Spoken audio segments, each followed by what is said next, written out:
Bonjour à tous et bienvenue sur la chaîne YouTube. Avant de commencer la vidéo en préambule, je vous rappelle l'existence du jeu concours, c'est-à-dire que tous les 20 abonnés, il y aura une carte cadeau d'une valeur de 50 euros, que ce soit Google, Amazon ou autre à gagner. Donc là le prochain jeu concours a lieu à 80 abonnés, donc n'hésitez pas à vous abonner, comme ça vous laissera une chance de participer au concours. Voilà, on va avoir une vidéo aujourd'hui sur le Paris Saint-Germain. On va se demander si la saison du Paris Saint-Germain est réussie et on va se demander quel avenir pour le Paris Saint-Germain. Alors j'expliquerai pourquoi je fais la vidéo à ce moment-là de la saison. Ça peut paraître un petit peu prématuré, mais vous verrez, ça allait pas tant que ça en fait. Mais avant ça, j'aimerais d'abord remercier toutes les personnes qui ont regardé la vidéo sur Benzema de retour en équipe de France, c'est possible. Le vidéo qui est toujours disponible sur la chaîne, vous pouvez la voir si vous ne l'avez pas vue, parce qu'il y a eu pas mal de monde qui l'ont vu et beaucoup de retours positifs. Donc je vous remercie à tous pour vos likes et vos commentaires et vos abonnements. Baste cela. On va passer donc à la vidéo sur le Paris Saint-Germain. Alors, le Paris Saint-Germain, j'ai décidé de voir un petit peu, voilà, de faire une vidéo aujourd'hui sur l'avenir du Paris Saint-Germain et sur les réussites et les constats de cette saison. Où on va parler un petit peu de tout, hein, de qu'est-ce qui s'est passé en termes de mercato, en termes de notoriété, au niveau de l'organisation du PSG, et qu'est-ce qui pourrait changer et quel est l'avenir. Voilà globalement les points qu'on va aborder. Alors pourquoi j'ai choisi de faire cette vidéo? Parce que Paris a remporté, vous le savez, bon, on va dire son premier trophée sur l'année, son premier trophée de la saison non, puisqu'ils ont remporté déjà le trophée des champions, mais premier trophée, je dirais, sur l'année civile 2018, la Coupe de la Ligue samedi dernier, enfin samedi qui est passé là. Il devrait remporter en toute logique la Coupe de France. Hein, je pense que Caen et soit Chambly, soit les Herbiers, c'est faisable pour le Paris Saint-Germain. Et il devrait remporter également le championnat de France. Je crois même qu'ils l'ont presque déjà remporté mathématiquement. Voilà quoi, il leur manque quelques points pour le remporter. Et donc je voulais faire un point sur la saison du PSG. Donc ça peut paraître prématuré, mais comme je l'ai dit, comme tout est presque joué, voilà quoi, on sait globalement qu'ils vont remporter ce qu'ils doivent remporter. Donc je voulais faire un point, voilà, un petit peu en amont, hein, parce qu'on parle déjà un petit peu dans les médias de la succession d'Unai Emery, de la suite du PSG, d'un potentiel mercato, et moi je voulais faire un point là-dessus. Alors, d'un point de vue sportif, cette année, le PSG en championnat, eh bien, ils ont tenu leur rang, voilà, ils vont remporter le championnat, ils ont mis pas mal de buts, ils ont produit un jeu qui était plutôt pas mal, ils ont lancé pas mal de nouveaux joueurs, de leurs nouveaux joueurs, à savoir Mbappé, Neymar, Lo Celso aussi, qu'on avait un petit peu joué, euh, et puis dans les jeunes, je dirais, du PSG, c'est rare, faut le souligner, quand le PSG sort un jeune, il y a Kimpembe qui se débrouille aussi très bien. Bon, alors, on l'avait vu déjà la saison dernière, hein, mais voilà, cette saison, je trouve qu'il joue plus. Donc Kimpembe qui se débrouille aussi très bien. Et donc ça montre que voilà, le PSG, en termes d'effectifs aujourd'hui, ils ont un effectif qui est pas mal, bien qu'en fait pour moi il manque de la qualité dans cet effectif, ça c'est un premier échec, parce que on l'a vu, ils avaient besoin de personnes, pour moi en tout cas, ils ont besoin de personnes, donc en attaque ils sont fournis, d'accord, il n'y a pas de souci. Par contre au milieu de terrain, pour moi il manque du monde, c'est clair, il manque du monde de qualité, c'est-à-dire que on peut pas comparer Paris à un grand club dans le sens où si vous êtes au milieu de terrain du Real Madrid par exemple, vous avez Kroos, Modric, Kovacic, Casemiro et plein d'autres encore. Hein. J'ai pas tous les noms en tête, mais voilà, vous avez plein de joueurs qui peuvent se remplacer les uns les autres et permettre de pouvoir jouer au PSG aujourd'hui. On a perdu Matuidi la saison dernière. Et après ça, il n'y a pas tant de joueurs que ça de qualité pour jouer au milieu. Quoi. On a les habituels Rabiot, Verratti qui sont là, mais après voilà quoi. Mota n'est plus en état de jouer, en tout cas un haut niveau. Lo Celso, on l'a vu face au Real Madrid, c'est pas ça, voilà quoi.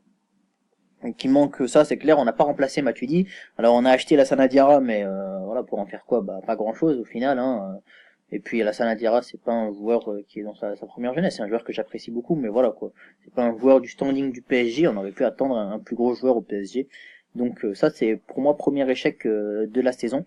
Côté PSG, c'était en termes de recrutement parce que bon, alors le recrutement, d'accord, hein, vous savez ce que vont me dire certains, il y a eu Neymar, Mbappé, bon j'avais fait une vidéo dessus, j'avais appelé ça Neymar, Mbappé, l'arnaque du siècle, c'est la première vidéo de la chaîne. Et oui, je pense toujours que il y a un petit goût d'inachevé parce que voilà, parce que comme je l'expliquais, mais je vais revenir dessus très rapidement, Mbappé, on a acheté un potentiel, 180 millions, c'est cher. Il a fait ce qu'il a pu, mais en Ligue des Champions, en tout cas pour moi, il a pas convaincu. Donc c'est sûr, c'est bien pour l'avenir, c'est un bon pari, mais c'est un pari qui est très cher. J'espère pour eux qu'ils vont pouvoir le rentabiliser, j'en suis pas certain. Et Neymar 222 millions, alors ça aussi c'est un beau pari, enfin c'est plus un pari d'ailleurs, parce que Neymar aujourd'hui a 25 ans.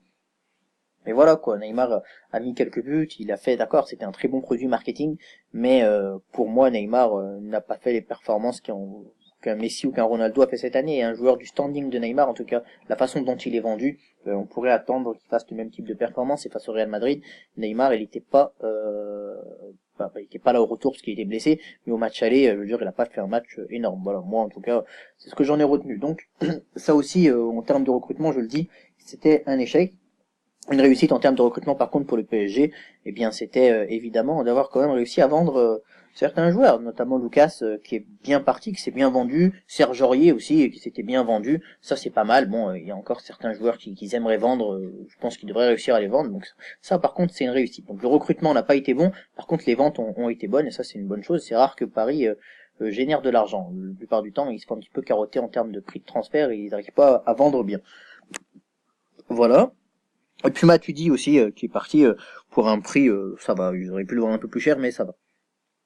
Donc voilà, donc ça c'était en termes de recrutement. Sportivement, comme je vous l'ai dit, voilà, je pense que leur saison a été pour moi moyenne, quoi. Je veux dire, oui, on a eu un bon pari en Coupe de la Ligue, en Coupe de France, en championnat, mais en Ligue des Champions, voilà, on a vu les limites du Paris Saint-Germain. Alors oui, bon, ils se sont qualifiés dans leur groupe, ok, c'était un groupe un peu de pipe, hein, entre nous.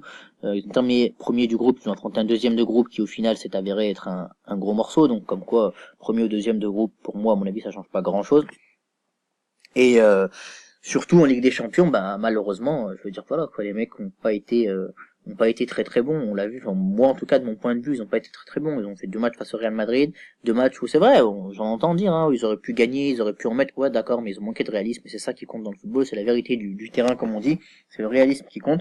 Et ce qui a manqué au Paris Saint-Germain, c'est du réalisme, c'est ce qui leur a manqué et c'est ce qui fait que pour moi, malheureusement, leur Ligue des Champions n'a pas été très bonne. Et le pire, c'est qu'ils ont affronté un Real Madrid qui était convalescent. Parce que je pense que le Real Madrid, s'ils affrontent le Real Madrid d'aujourd'hui, certainement que ça aurait été encore plus dur. Donc ça, pour moi, c'est un grand échec, un grand échec. Ensuite, au niveau de la direction, c'est clair qu'on a eu des désaveux parce qu'elle a été remise en question. D'abord, Unai Emery, qui finalement n'a jamais, là, je peux parler de cette saison, mais ça vient même pour les saisons passées, qui n'a jamais réussi à imposer son autorité et à faire ce qu'il voulait vraiment. Ensuite, les autres problèmes qu'on a vus au niveau de la direction du PSG, la direction sportive, c'est que justement, on l'a vu notamment au retour de la trêve de décembre, euh, il y a un canal direct qui lie les joueurs au président, voire au directeur sportif, Enrique, je crois. Non, pas Enrique. Comment il s'appelle? Si, je crois que c'est ça. Qui lie donc directement au directeur sportif, qui fait qu'on appelle le directeur sportif ou le président en disant, donc il me semble que c'était Cavani, Neymar, il me semble, qui appelle le président en disant, nous on reviendra pas tout de suite des vacances. Bon, ça montre quand même qu'il y a une faiblesse organisationnelle.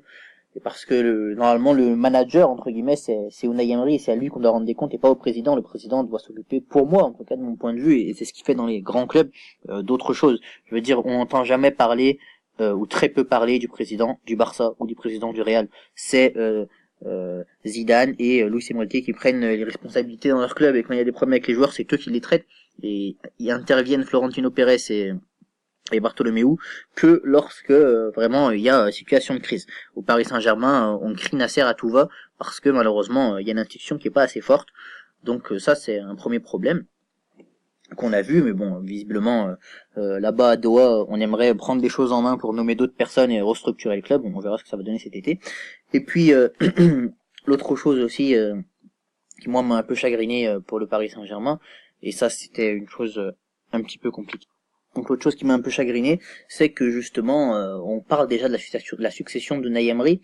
Alors bon, d'abord il y a un profond irrespect à mon avis pour parler. Voilà, le coach étant en place, normalement on n'a pas à parler de ce genre de choses, mais surtout, voilà, on entend parler aujourd'hui de Thomas Tuchel ou Thomas Tuchel, Tuchel plutôt d'ailleurs, si on prononce à la française ou à l'allemande. Et moi je suis pas convaincu par ça quoi. De dire Unai Emery, Thomas Tuchel, pour moi c'est même niveau. Des joueurs qui certes ont prouvé, mais c'est des joueurs, c'est des entraîneurs qui certes ont prouvé d'une certaine façon, hein, l'un avec Dortmund, l'autre avec Séville, mais qui au fond voilà ne font pas partie du gratin européen. Et je pense que Paris aurait tout à gagner à débaucher un grand entraîneur. Bon, on va pas revenir sur l'épisode Ancelotti quand ils lui ont manqué profondément de respect et qui se sont séparés du plus grand entraîneur que le PSG n'avait jamais eu. Mais c'est clair que pour moi Thomas Tuchel, voilà, moi je vois pas comment Paris va pouvoir progresser avec Thomas Tuchel. Qu'est-ce qu'il va pouvoir faire de plus qu'il faisait avec Unai Emery, d'un point de vue tactique d'abord, et ensuite je pense que, comme je dis, il faut un grand entraîneur à Paris, pas pour le marketing, pas pour le nom, il faut un grand entraîneur pour faire respecter des joueurs, hein, pour se faire respecter de Neymar notamment, qui est une grande star du PSG, et qui à mon avis, estime qu'il a d'ordre de recevoir de personnes, qui acceptent, je pense, de parler avec certains grands entraîneurs en se disant, ah bah ouais, lui, il a prouvé, bon, je peux l'écouter. Je doute que pour Neymar, Thomas Tuchel, wow, Thomas Tuchel, quoi. Je veux dire, je crois pas que ça va changer grand chose à l'organisation du PSG, et je pense que ça n'empêchera pas les joueurs de passer justement par les mêmes canaux qu'autrefois, c'est-à-dire directement par le président plutôt que par l'entraîneur. Donc voilà, c'était mon petit bilan de la saison du PSG. Donc je vous laisse me dire en commentaire ce que vous en pensez. Donc le bilan, comme j'ai dit, est un peu prématuré, mais au fond rien ne va changer à mon avis d'ici la fin de la saison. Voilà. Donc n'hésitez pas à liker, à commenter, à partager la vidéo, à vous abonner pour participer au jeu concours lorsqu'on arrivera au cap des 80 abonnés. Je vous remercie d'avoir regardé la vidéo, et puis je vous dis à la prochaine, et j'ai hâte de vous retrouver pour une prochaine vidéo. Allez, salut!